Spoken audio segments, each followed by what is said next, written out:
My first design that got built was a treehouse. And my father was a contractor, so he had lots of materials and tools. And my dad came home and saw this treehouse, and I thought he might be a little angry because I hadn't asked him about the tools and materials, but he wasn't angry, but he was critical of the way we had designed and built it. And so he asked that I deconstruct it and rebuild it more appropriately. That treehouse became the centerpiece for community gatherings.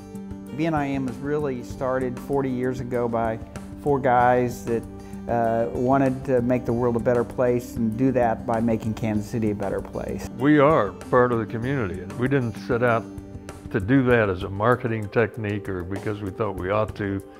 It was because we love this place. So this is the representation of what we have done in Kansas City.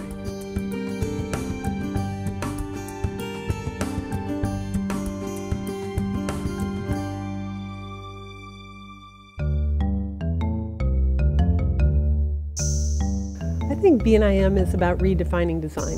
I mean, it is about transforming everything we do, the way we think about our work, the way people we work for, how they do their work.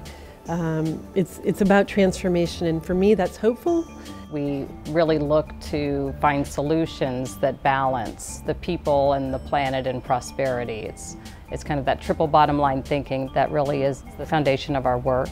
Every project we undertake, every aspect of even what we try and do in our office is based on trying to be responsible from an environmental standpoint. What we've been trying to do over the years is to keep pushing and redefining what design is and what the role of an architect can play.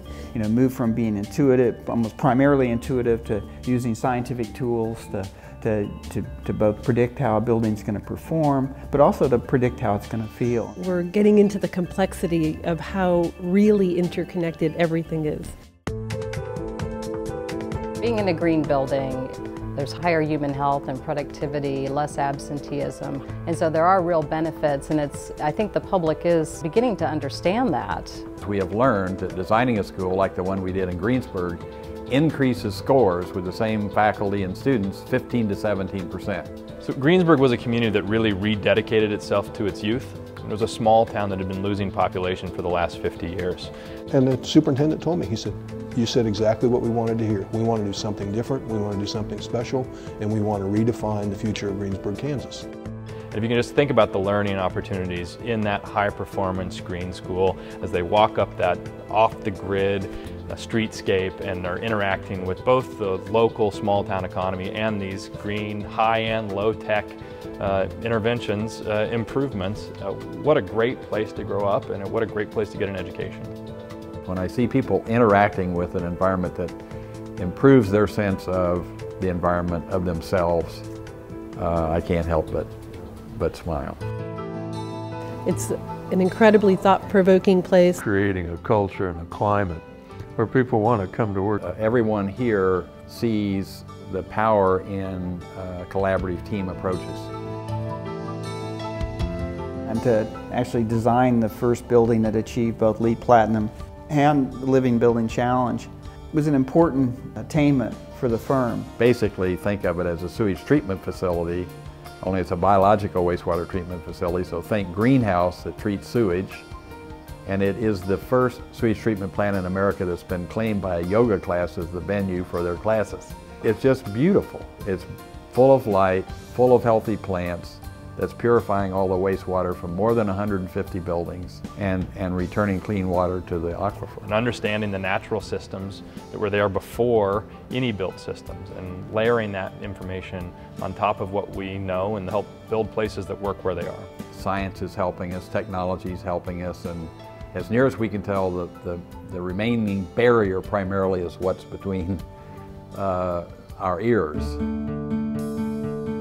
Our short to midterm goal is really transforming our design process once again to really meet the needs of where it feels like design and construction is going. But it's just to see this whole thing evolve and continue to have strength. It's very satisfying.